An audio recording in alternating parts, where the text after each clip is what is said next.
अगर आप पे हुकूमत का दबाव हो, कुर्सी छोड़ दें। कौन सी गाली है जो यहां पर नहीं दी गई? हम क्या जवाब देंगे? यहां कौन सी बदतमीजी है जो यहां पर नहीं हुई? हमें सोचना चाहिए कि लोग क्या सोचते होंगे कि असेंबली के मेंबरान सारे करप्ट हैं। लोग ये समझते हैं कि ये अरबों रुपया ये लूट कर ले गए। जो लेजिस्लेशन हुई है इस ऐवान ने की है, उसका रिकॉर्ड मंगा लें। और दावे से कहता हूं, एक कानून भी अवाम की सहूलत के लिए नहीं है, सब हुकूमत की सहूलत के लिए है। आज पाकिस्तान की वफाकी हुकूमत की जो कुल आमदन उसके पास रह जाती है, वो सूद भी अदा नहीं कर सकती।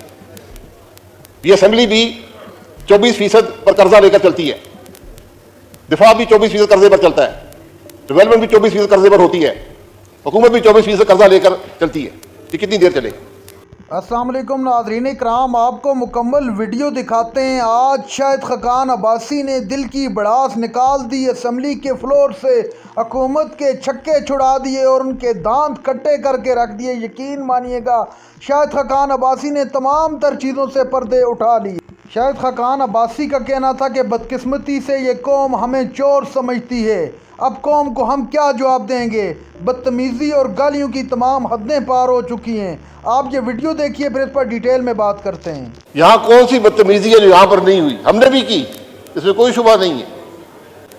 कौन सी गाली है जो यहां पर नहीं दी गई? आज ना अपोजिशन है, अपोजिशन के बगैर असेंबली नामुकम्मल होती है। इन सब बातों से हमने सबक हासिल करना है। मुल्क के अवाम देखते हैं, हमसे तवक्को रखते हैं। तो मैं ये असेंबली, मैं बाहर भी टीवी के लोगों ने पूछा, मैं कि मेरे लिए बड़ी शर्मिंदगी का बायस रही है। 85 से हम देख रहे हैं, हर असेंबली में अखलाकी कदरें, जमहूरी कदरें, पार्लिमानी रवायात ज़वाल पजीर हैं। लेकिन 18 से 23 तक ये ज़वाल इस तरह गया। ये अब हम सब की जिम्मेदारी है जो अगली दफा आएंगे कि इस असेंबली की तौकीर को बहाल करें, इसकी साख को बहाल करें, और वो हमारे अमल से होगा, बातों से नहीं होगा। असेंबली की छत पर बड़े झंडे लहराने से नहीं होगा। ये हमारी अवलीन जिम्मेदारी है। आप ये देख लें कि हमने कुछ सीखा या नहीं सीखा। इस असेंबली के आखिरी हफ्ते में, मुझे नहीं पता, 40 यूनिवर्सिटियों के बिल, या कोई 53 कहते हैं, कोई 40 कहते हैं, बिल यहां पर पास हुए। ये शर्मिंदगी का बायस है। हमें सोचना चाहिए कि लोग क्या सोचते होंगे, हम क्या जवाब देंगे। आज इल्जाम लगते हैं इस असेंबली के मेंबरान पर। स्पीकर साहब, आपने इस असेंबली की साख का तहफ़्फ़ुज़ करना है। ये वो चीज़ें हैं जिससे पाकिस्तान के अवाम हमें तोलते हैं, हमें नापते हैं कि किस किस्म के लोग हैं। यहां आम तासुर ये है कि असेंबली के मेंबरान सारे करप्ट हैं। लोग हमें अच्छी निगाह से नहीं देखते और हम अपने अमल से साबित करते हैं कि उनकी बात दुरुस्त है। असेंबली के मेंबर की तनख्वाह क्या है? उससे कम है, मुझे भी तनख्वाह मिलती है, मैं जानता हूं। लोग ये समझते हैं कि ये अरबों रुपया ये लूट कर ले गए। ये वो चीजें हैं जो हमें लोगों को बतानी पड़ती हैं। क्या इस असेंबली का मेंबर अपने गाड़ी के खर्चा भी पूरा कर सकता है उस तनख्वाह से? ये सब बैठे हुए हैं। पाकिस्तान की हर असेंबली ने तनख्वाह, मैं तनख्वाह बढ़ाने की बात नहीं कर रहा, मैं एक हकीकत की बात कर रहा हूं। इसलिए असेंबली जब भी आए, आप मौजूद होंगे यहां पर, उनको अल्लाह करे आप भी स्पीकर रहें, उनको सबक दें कि इस असेंबली की बेतौकीरी ना हो, असेंबली का तौकीर जो है वो बहाल रहे। मैं पिछले स्पीकर साहब का नाम नहीं लेना चाहता, लेकिन जितना नुकसान उन्होंने इस हाउस को दिया है, तारीख में किसी नहीं दी। ये बदकिस्मती है। अगर आप पे हुकूमत का दबाव हो, कुर्सी छोड़ दें। मैं उनको कहा, भी यहां खड़े होकर कहा, ये वो सबक है जो हमने हासिल करने हैं। मैं स्पीकर साहब ये कहूंगा, ये अवाम जो है, ये वाहिद इदारा है मुल्क का जो अवाम पर टैक्स लगाता है। जो बोझ अवाम पर महंगाई का पड़ता है, इस इदारे से आता है। हुकूमत यहां पर बिल लेकर आती है, लेकिन ये इदारा मंजूर ना करे तो महंगाई नहीं होती। मेरा सवाल यह है कि इस मुल्क के अवाम पर टैक्स लगाने वाले खुद टैक्स देते हैं या नहीं देते, यह सवाल होना चाहिए।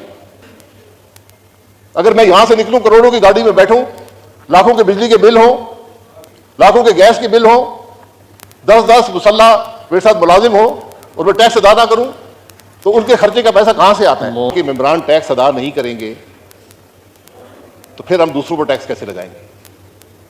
ये बड़ा बुनियादी सवाल है। जब तक आप इस सवाल का जवाब नहीं देंगे, ये मुल्क आगे नहीं चलेगा। आज पाकिस्तान की वफाकी हुकूमत की जो कुल आमदन उसके पास रह जाती है, वो सूद भी अदा नहीं कर सकती। ये असेंबली भी 24% पर कर्जा लेकर चलती है, दिफा भी 24% कर्जे पर चलता है, डेवलपमेंट भी 24% कर्जे पर होती है, हुकूमत भी 24% कर्जा लेकर चलती है। ये कितनी देर चलेगी? जो लेजिस्लेशन हुई है इस ऐवान ने की है, उसका रिकॉर्ड मंगा लें। मैं आपको दावे से कहता हूं, एक कानून भी अवाम की सहूलत के लिए नहीं है, सब हुकूमत की सहूलत के लिए है। ये शर्मिंदगी की बात है। एक निजाम बनाते हर पाकिस्तानी शहरी को असला रखने की इजाजत है। नादरा का कानून आपके पास है, नादरा के कार्ड में डालें, जो मर्जी असला रखे। मैं 10 क्लैशिकों में रखना चाहता हूं, मेरी मर्जी है। ये कौन सा निजाम है कि मिनिस्टर साइन करेगा, सेक्रेटरी साइन करेंगे, एमएनए यहां लोगों के सामने धक्के खा रहे, बदनाम हो रही? कौन सा निजाम है? इसी की सहूलत कर दें। मुझे कोई फिक्र नजर नहीं आती, मुझे कोई उजरत नजर नहीं आती, मुझे कोई तकलीफ नजर नहीं आती कि आज मुल्क के इन हालात में है। ये बिजनेस एज यूजुअल नहीं चलेगा, नहीं चल सकता। आपको बुनियादी रिफॉर्म करने पड़ेंगे, बुनियादी तब्दीलियां करनी पड़ेंगी, हुकूमत के निजाम को बदलना पड़ेगा, सबको बैठकर मईशत के अगला रास्ता तय करना पड़ेगा। बहुत मुश्किल साल है पाकिस्तान के लिए। मेरा अंदाजा ये कम से कम 10 साल लगेंगे आपको हालात दुरुस्त करने में, उनकी समझ दुरुस्त करने में। लोग 20 साल की बात करते हैं, हमने इस नहज पे पहुंचा दिया इस मामले को, और हम सब जिम्मेदार हैं कि जब हम बिल के लिए आए करते हैं तो हम उस बिल के जिम्मेदार होते हैं, उसके जो असरात हैं उसके हम जिम्मेदार होते हैं। नादरीन इकराम, आपने वीडियो देखी। शाहिद खाकान अब्बासी ने हुकूमत के छक्के छुड़ा कर रख दिए, पार्लियामेंट के फ्लोर से हक नुमाइंदगी अदा कर दिया और वाज़े कर दिया कि जो लोग दूसरे लोगों पर टैक्स लगाते हैं, क्या वो ख़ुद अपना टैक्स देते हैं या नहीं देते? क्या वो आवाम के मुतल्लिक भी सोचते हैं? जो महंगाई का बोझ आवाम पर डालते हैं, कभी उनके मुतल्लिक भी सोचा है? शाहिद खाकान अब्बासी का कहना था कि लोग हमें करप्ट और चोर समझते हैं, हमारी तनख्वाहें कितनी हैं ये पूरी कौम के सामने लाया जाए।